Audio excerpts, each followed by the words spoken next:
പ്രധാന വാർത്തകൾ വായിക്കുന്നത് ഗീത പി വി. ആഫ്രിക്കയിൽ പിടികൂടിയ ലഷ്കർ ഭീകരൻ തടിയൻതവിട നസീറിന്റെ സുഹൃത്ത്. ന്യൂഡൽഹി. ആഫ്രിക്കൻ രാജ്യമായ റുവാണ്ടയിൽ പിടിയിലായ ലഷ്കർ ഭീകരൻ സൽമാൻ റഹ്മാൻ ഖാൻ തടിയൻതവിട നസീറിന്റെ സുഹൃത്ത്. Rwanda investigation bureau RIB, Interpol, national central bureau NCB എന്നിവയുടെ സഹായത്തോടെ NIA പിടികൂടിയ ഇയാളെ ഇന്നലെ പുലർച്ചെ ഭാരതത്തിൽ എത്തിച്ചു. കഴിഞ്ഞ വർഷമാണ് ഇയാളെ ഭാരതം പിടികിട്ടാപ്പുള്ളിയായി പ്രഖ്യാപിച്ചത്. ഭീകരപ്രവർത്തനങ്ങൾക്ക് ഫണ്ട് ശേഖരണം, ക്രിമിനൽ ഗൂഢാലോചന, ബാംഗ്ലൂരു ഭീകരാക്രമണം തുടങ്ങി വിവിധ കേസുകൾ ഖാനെതിരെയുണ്ട്. പോക്സോ കേസിൽ ശിക്ഷിക്കപ്പെട്ട് ബാംഗ്ലൂരു ജയിലിൽ കഴിയുമ്പോഴാണ് തടിയൻതവിട നസീറുമായി ചങ്ങാത്തത്തിലാകുന്നത്. ജയിലിൽ ബാംഗ്ലൂരു സ്ഫോടന ഗൂഢാലോചനയിൽ നസീറിനൊപ്പം ഖാനും പങ്കാളിയായി. ഇയാളാണ് ആയുധങ്ങളും വെടിക്കോപ്പുകളും സ്ഫോടക വസ്തുക്കളും വിതരണം ചെയ്തത്. ബാംഗ്ലൂരു ഭീകരാക്രമണത്തിന് പദ്ധതിയിട്ട 5 പേർ 2023 ജൂണിൽ പോലീസിന്റെ പിടിയിലായിരുന്നു. തടിയൻതവിട നസീറാണ് തങ്ങളെ ഭീകര പ്രവർത്തനങ്ങളിലേക്ക് ആകർഷിച്ചതെന്ന് ഇവരും മൊഴി നൽകിയിരുന്നു. തുടർന്നുള്ള അന്വേഷണത്തിലാണ് ജയിലിൽ രൂപപ്പെട്ട ഭീകര മൊഡ്യൂളിനെ കുറിച്ച് അറിയുന്നത്. ഒക്ടോബർ 25-നാണ് കേസ് NIA ഏറ്റെടുത്തത്. ഖാനെതിരെ UAPA, ആയുധ നിയമം, സ്ഫോടക വസ്തു നിയമം, ഭീകര പ്രവർത്തനങ്ങൾക്കെതിരെയുള്ള വിവിധ വകുപ്പുകൾ NIA ചുമത്തിയിട്ടുണ്ട്. മലയാള സാഹിത്യ സമിതി സാംസ്കാരിക പുരസ്കാരങ്ങൾ സമ്മാനിച്ചു. തിരുവനന്തപുരം. മലയാള സാഹിത്യ സമിതി ആദ്യമായി ഏർപ്പെടുത്തിയ സാഹിത്യ ശ്രേഷ്ഠ പുരസ്കാരങ്ങൾ മുൻ DGP ശ്രീലേഖയ്ക്കും നടൻ MR ഗോപകുമാറിനും സമ്മാനിച്ചു. തൈക്കാട് ചിത്തരഞ്ജൻ ഓഡിറ്റോറിയത്തിൽ നടന്ന മലയാള സാഹിത്യ സമിതിയുടെ വാർഷികാഘോഷത്തിലാണ് പുരസ്കാരങ്ങൾ വിതരണം ചെയ്തത്. മലയാള സാഹിത്യ സമിതി വാർഷികാഘോഷവും പുരസ്കാര സമർപ്പണവും മീഡിയ അവാർഡ് ദാനവും മുൻ DGP ശ്രീലേഖ ഉദ്ഘാടനം ചെയ്തു.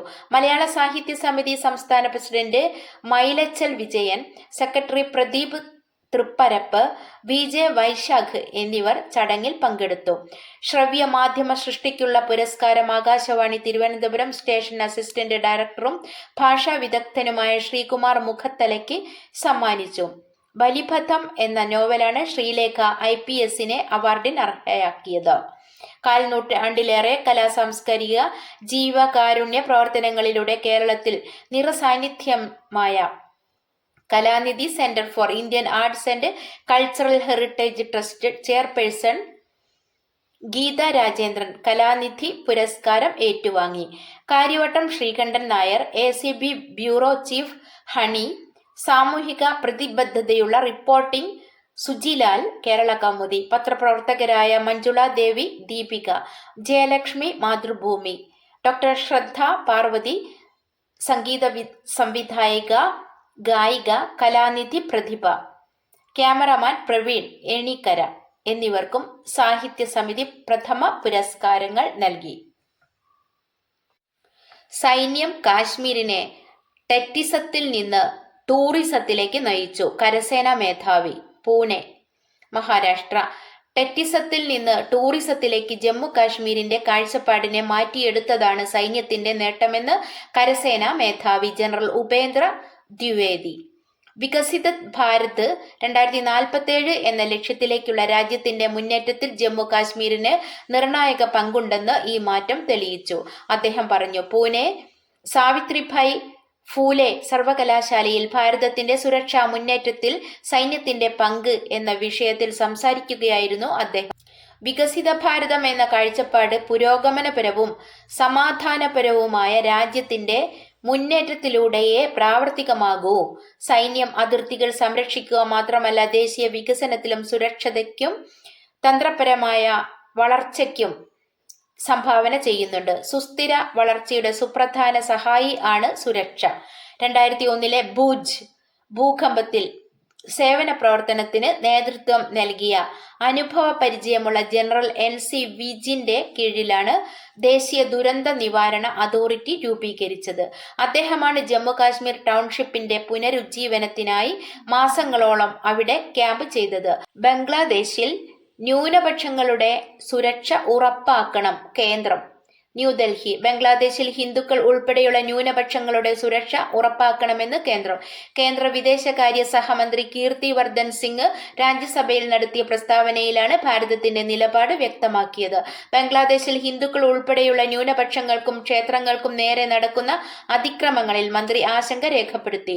ന്യൂനപക്ഷങ്ങൾ ഉൾപ്പെടെ ബംഗ്ലാദേശിലെ എല്ലാ പൗരന്മാരുടെയും ജീവനും സ്വാതന്ത്ര്യവും സംരക്ഷിക്കാനുള്ള പ്രാഥമിക ഉത്തരവാദിത്തം മുഹമ്മദ് യൂനസിന്റെ നേതൃത്വത്തിലുള്ള ഇടക്കാല സർക്കാരിനാണ്. ഹിന്ദുക്കൾ ഉൾപ്പെടെ എല്ലാ ന്യൂനപക്ഷങ്ങളുടെയും ആരാധനാലയങ്ങളുടെയും സുരക്ഷ ഉറപ്പാക്കാൻ ഭാരത സർക്കാർ ബംഗ്ലാദേശിനോട് ആവശ്യപ്പെട്ടിട്ടുണ്ടെന്നും മന്ത്രി വ്യക്തമാക്കി. ഭക്തർക്ക് ആശ്വാസം. കുട്ടി ഗേറ്റ് സന്നിധാനം. കുട്ടികൾക്കു സുഗമ ദർശനം ഉറപ്പാക്കാൻ കഴിഞ്ഞ വർഷം ആരംഭിച്ച പ്രത്യേക ഗേറ്റ് തീർത്ഥാടകർക്ക് ആശ്വാസമാവുന്നു. കൊച്ചയ്യപ്പന്മാർക്കും കൊച്ചുമാളികപ്പുറങ്ങൾക്കും 18-ാം പടി കയറി മുകളിലെത്തിയ ശേഷം ഫ്ലൈ ഓവർ ഒഴിവാക്കി ശ്രീകോവിലിന്റെ ഭാഗത്തായി സജ്ജീകരിച്ച കവാടത്തിലൂടെ ഭഗവാന്റെ മുന്നിലേക്ക് നേരിട്ടെത്താം. ദർശനത്തിനുള്ള ആദ്യ നിരയിലാണ് ഇവർക്ക് സ്ഥാനം ലഭിക്കുക.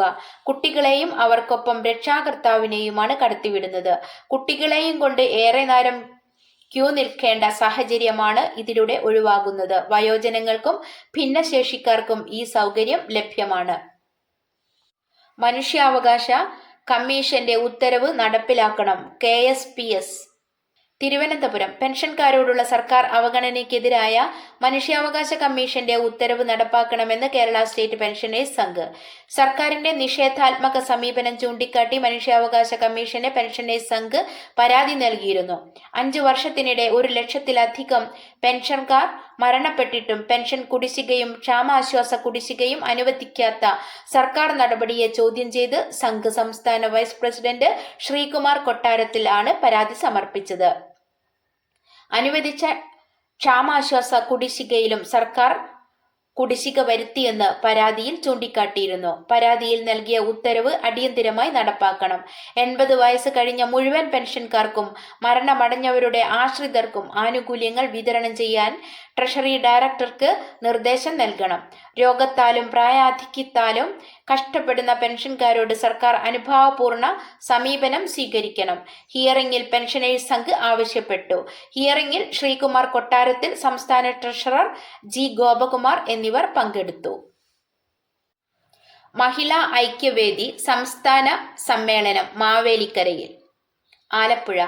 ഹിന്ദു ഐക്യവേദിയുടെ മഹിളാ വിഭാഗമായ മഹിളാ ഐക്യവേദിയുടെ 11ാമത് സംസ്ഥാന സമ്മേളനം മാവേലിക്കരയിൽ നാളെയും മറ്റന്നാളുമായി നടക്കും. നാളെ ഹിന്ദു വനിതാ നേതൃ സമ്മേളനം വന്ദനം ഓഡിറ്റോറിയത്തിലും 1-ന് താലൂക്ക് ഉപരിപ്രവർത്തകരുടെ പ്രതിനിധി സമ്മേളനം വിദ്യാധിരാജ വിദ്യാപീഠം സൈനിക സ്കൂളിലുമാണ് നടക്കുന്നതെന്ന് സംസ്ഥാന അധ്യക്ഷ ബിന്ദു മോഹൻ വാർത്താ സമ്മേളനത്തിൽ അറിയിച്ചു.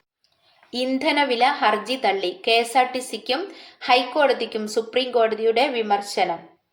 പെട്രോളിനും ഡീസലിനും അമിത വില ഈടാക്കുന്നുവെന്ന് ആരോപിച്ച് നൽകിയ ഹർജിയിൽ വാദം കേൾക്കെ സുപ്രീം കോടതി KSRTCയെയും ഹൈക്കോടതിയെയും രൂക്ഷമായി വിമർശിച്ചു. വലിയ തോതിൽ എണ്ണ വാങ്ങുന്നവർക്കുള്ള നിരക്ക് എങ്ങനെയാണ് നിശ്ചയിക്കുന്നതെന്ന് തങ്ങൾക്ക് അറിയണമെന്ന് KSRTC ആവശ്യപ്പെട്ടതാണ് കോടതിയെ പ്രകോപിപ്പിച്ചത്. ഇത്തരമൊരാവശ്യം അതിരുകടന്നതായി പോയെന്ന് ചൂണ്ടിക്കാട്ടിയ justice JB Pardiwala, justice R. Mahadevan എന്നിവരടങ്ങിയ ബെഞ്ച് ഹർജി തള്ളി. പ്രതിദിനം 4 ലക്ഷത്തിലധികം ലിറ്റർ ഡീസലാണ് തങ്ങൾക്ക് വേണ്ടതെന്ന് KSRTC സുപ്രീം കോടതിയിൽ ബോധിപ്പിച്ചു. എന്നാൽ വലിയ ഇടപാടുകാർ എന്ന നിലയിൽ വിപണി വിലയേക്കാൾ ലിറ്ററിന് 20 രൂപയോളം കൂടുതൽ തങ്ങളിൽ നിന്ന് വാങ്ങാനാണ് പൊതുമേഖലാ കമ്പനികൾ തീരുമാനിച്ചതെന്ന് KSRTC കോടതിയിൽ ചൂണ്ടിക്കാട്ടി. 2015-ൽ KSRTCയും എണ്ണ കമ്പനികളും തമ്മിലുണ്ടാക്കിയ കരാർ നിലനിൽക്കെയാണ് എണ്ണ കമ്പനികൾ വില സംബന്ധിച്ച നയം മാറ്റിയതെന്നും ഇതിനെതിരെ ആർബിട്രേഷൻ നടപടി സ്വീകരിക്കാൻ പോലും കഴിയുന്നില്ലെന്നും KSRTC പറഞ്ഞു. പൊതുമേഖലാ എണ്ണ കമ്പനികളുടെ നിരക്ക് അധികമാണെങ്കിൽ കോർപ്പറേഷൻ മറ്റ് മാർഗങ്ങൾ നോക്കുകയാണ് നല്ലതെന്ന് സുപ്രീം കോടതി പറഞ്ഞു. KSRTCക്ക് വിപണി വിലയ്ക്ക് ഡീസൽ നൽകണമെന്ന് ഉത്തരവിട്ട ഹൈക്കോടതി സിംഗിൾ ബെഞ്ചിനെയും സുപ്രീം കോടതി വിമർശിച്ചു. ഡീസൽ വില നിർണയത്തിൽ ഹൈക്കോടതിക്ക് ഒരു കാര്യവുമില്ലെന്നും സുപ്രീം കോടതി ചൂണ്ടിക്കാട്ടി. ബുള്ളറ്റ് ട്രെയിൻ പദ്ധതി ആരംഭിച്ചു. വേഗം മണിക്കൂറിൽ 280 കിലോമീറ്റർ. ചെന്നൈ. വന്ദേ ഭാരത് ട്രെയിനുകൾക്ക് പിന്നാലെ ഭാരതത്തിന്റെ സ്വന്തം ബുള്ളറ്റ് ട്രെയിനുകൾ ഉടനെത്തും.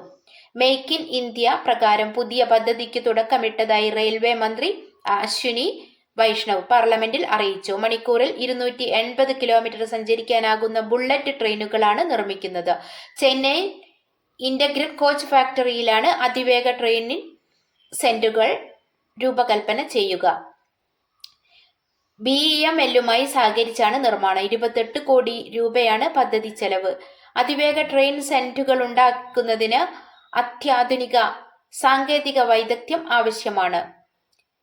ചെയർകാർ ട്രെയിൻ സെറ്റുകളിൽ എയറോഡൈനാമിക് എക്സ്റ്റീരിയറുകൾ, സീൽ ചെയ്ത ഗാങ്വേകൾ, ഓട്ടോമാറ്റിക് ഡോറുകൾ, CCTV നിരീക്ഷണം, മൊബൈൽ ചാർജിംഗ് പോയിന്റുകൾ, ലൈറ്റിംഗ്, അഗ്നിരക്ഷാ സംവിധാനങ്ങൾ തുടങ്ങി അത്യാധുനിക സൗകര്യങ്ങളെല്ലാം ഉണ്ട്. ട്രെയിൻ രൂപകൽപ്പന പൂർത്തിയായ ശേഷമേ പരീക്ഷണം ഉൾപ്പെടെ കാര്യങ്ങൾ തീരുമാനിക്കൂ. കേരളത്തിന് 4 പുതിയ അന്തർ സംസ്ഥാന സ്പീഡ് പോസ്റ്റ് ഹബ്ബുകൾ. പാലക്കാട് RMS ഓഫീസുകളുടെ പുനഃക്രമീകരണത്തിന്റെ ഭാഗമായി അടച്ചുപൂട്ടൽ ഭീഷണി നേരിട്ട ഓഫീസുകളിൽ 4 അന്തർ സംസ്ഥാന സ്പീഡ് പോസ്റ്റ് ഹബ്ബുകൾ സ്ഥാപിക്കാൻ തീരുമാനിച്ചു. ഭാരതീയ പോസ്റ്റൽ എംപ്ലോയീസ് ഫെഡറേഷന്റെ നിവേദനത്തിന്റെ അടിസ്ഥാനത്തിൽ കേന്ദ്രമന്ത്രിമാരായ സുരേഷ് ഗോപിയുടെയും ജോർജ് കുര്യന്റെയും ഇടപെടലിലാണ് ഫലം കണ്ടത്. തിരൂർ, കാസർഗോഡ്, ആലപ്പുഴ, തൊടുപുഴ എന്നിവിടങ്ങളിലാണ് 4 പുതിയ ICHകൾ ആരംഭിക്കുന്നത്. ഒക്ടോബർ 17 ഇറങ്ങിയ കേന്ദ്ര തപാൽ വകുപ്പ് ഡയറക്ടറേറ്റിന്റെ ഉത്തരവിൽ രജിസ്ട്രേഡ് സ്പീഡ് പോസ്റ്റ് ഉരുപ്പടികൾ ലയിപ്പിക്കാൻ നിർദ്ദേശമുണ്ടായിരുന്നു. ഇത് വരുന്നതോടെ 12 RMS ഓഫീസുകൾ പൂട്ടിപ്പോകുന്ന സ്ഥിതിയാകുമായിരുന്നു. BMS നേതൃത്വത്തിലുള്ള BPEF ഈ സാഹചര്യം കേന്ദ്ര സംസ്ഥാന ഉദ്യോഗസ്ഥരെ അറിയിച്ചിരുന്നു. സംസ്ഥാന നേതാക്കൾ സുരേഷ് ഗോപി, ജോർജ് കുര്യൻ എന്നിവരെ കണ്ട് ഗൗരവാവസ്ഥ ബോധ്യപ്പെടുത്തി. തുടർന്നാണ് ജില്ലയ്ക്ക് 1 എന്ന നിലയിൽ എല്ലാ ജില്ലകളിലും ഓഫീസ് അനുവദിച്ചത്. ബാഗുകളുടെ എണ്ണം കുറയ്ക്കുക, രജിസ്ട്രേഡ് ഉരുപ്പടികൾ സ്പീഡ് ഉരുപ്പടിയുടെ വേഗതയിൽ പൊതുജനങ്ങളിലേക്ക് എത്തിക്കുക, ചെലവ് കുറച്ച് മെച്ചപ്പെട്ട സേവനം, മേഖലയിലെ സങ്കീർണതകൾ ഒഴിവാക്കുക എന്നിവയെല്ലാം ഇതിന്റെ ഗുണങ്ങളാണെന്നാണ് തപാൽ വകുപ്പിന്റെ വിശദീകരണം.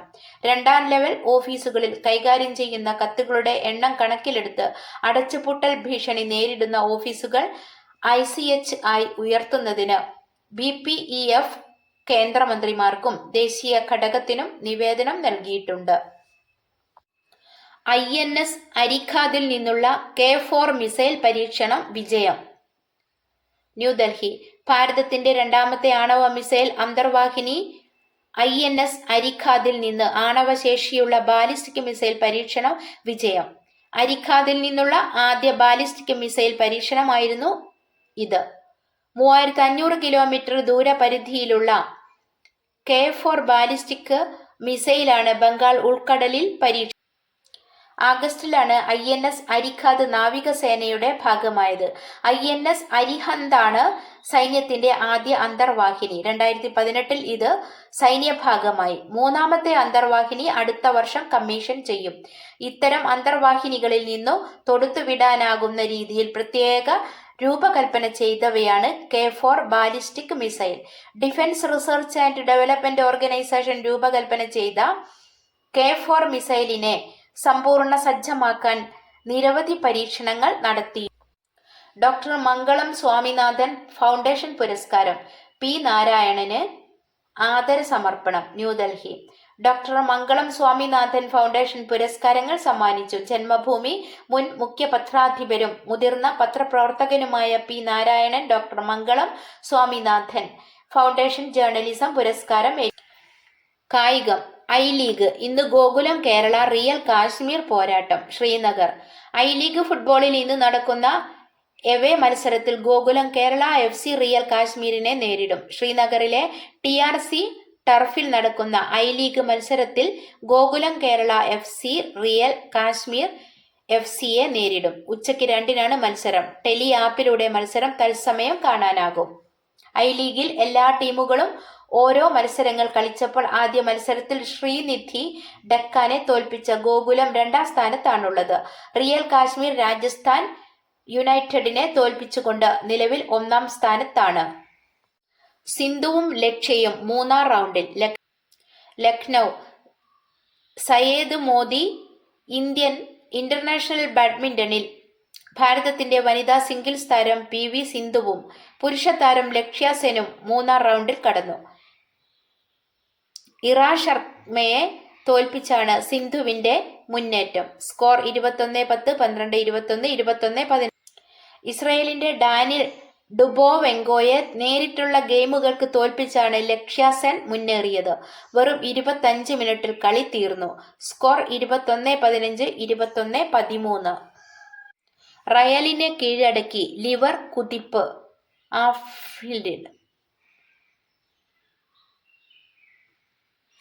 ആൻഫീൽഡ്. യുവേഫ ചാമ്പ്യൻസ് ലീഗിൽ 5-ാം മത്സരവും ജയിച്ച് പ്രീമിയർ ലീഗ് ടീം ലിവർപൂളിന്റെ കുതിപ്പ്.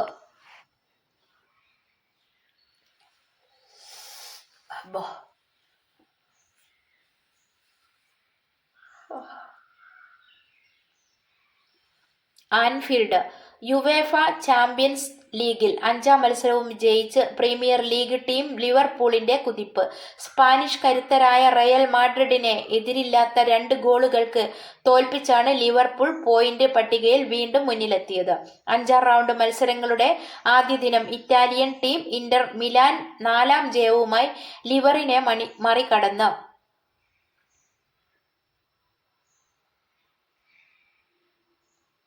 5-ാം റൗണ്ട് മത്സരങ്ങളുടെ ആദ്യ ദിനം ഇറ്റാലിയൻ ടീം ഇന്റർ മിലാൻ 4-ാം ജയവുമായി ലിവറിനെ മറികടന്ന് മുന്നിലെത്തിയിരുന്നു. തൊട്ടടുത്ത ദിവസമാണ് ലിവർ തകർപ്പൻ ജയത്തോടെ 1-ാം സ്ഥാനം തിരിച്ചുപിടിച്ചത്. ഇതുവരെ നടന്ന 5 മത്സരങ്ങളിൽ എല്ലാം പാകിസ്ഥാന് ജയം. പരമ്പര ബുലവായോ.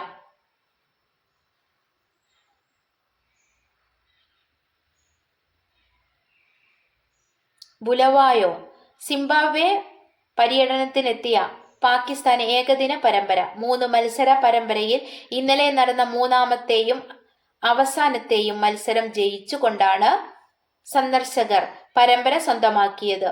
3-ാം പോരിൽ 99 റൺസിന്റെ തകർപ്പൻ ജയമാണ് പാക് പട നേടിയത്. ആദ്യ ബാറ്റ് ചെയ്ത് പാകിസ്ഥാൻ 50 ഓവറിൽ 6 വിക്കറ്റ് നഷ്ടത്തിൽ 303 റൺസ് നേടി. ഇതിനെതിരെ ബാറ്റ് വീശിയ സിംബാബ്വെ 40.1 ഓവറിൽ 204 റൺസ് നേടി ഓൾ ഔട്ടായി.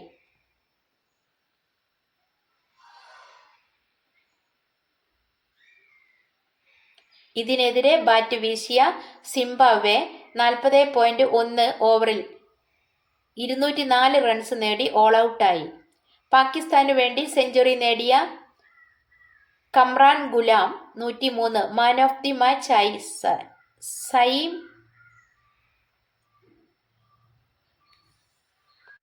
ബ്ലാസ്റ്റേഴ്സ് തോൽവി. കൊച്ചി. മികച്ച കളി ആസൂത്രണം ചെയ്തിട്ടും ഒരു ഗോൾ പോലും നേടാനാകാതെ കേരള ബ്ലാസ്റ്റേഴ്സ് മത്സരം അടിയറ വെച്ചു. ഏകപക്ഷീയമായ ഒരു ഗോളിനാണ് ബ്ലാസ്റ്റേഴ്സ് ഇന്നലെ തോറ്റത്.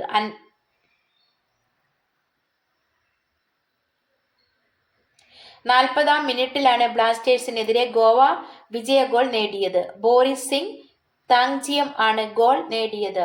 തോൽവിയെ തുടർന്ന് ഗോവ 5-ാം സ്ഥാനക്കാരായി. ബ്ലാസ്റ്റേഴ്സ് 9-ാമതാണ്. കഴിഞ്ഞ മത്സരത്തിൽ ഇതേ വേദിയിൽ ചെന്നൈയിൽ FCയെ എതിരില്ലാത്ത 3 ഗോളിന് തോൽപ്പിച്ചതിന്റെ ആവേശത്തിലാണ് ഭാരത താരങ്ങൾ കളത്തിലിറങ്ങിയത്. ഇന്നലെ കൂടുതൽ സമയം പന്തടക്കം കാക്കുകയും നിരവധി മുന്നേറ്റം നടത്തുകയും ചെയ്തു. പക്ഷേ ലക്ഷ്യത്തിലെത്താൻ മാത്രം സാധിച്ചില്ല. 7-നാണ് ബ്ലാസ്റ്റേഴ്സിന്റെ അടുത്ത മത്സരം. ബാംഗ്ലൂരു FC ആണ് എതിരാളികൾ. നിലവിൽ 20 പോയിന്റുമായി 1-ാം സ്ഥാനത്ത് നിൽക്കുന്ന ടീമാണ് ബാംഗ്ലൂരു. മോഹൻ ബഗാൻ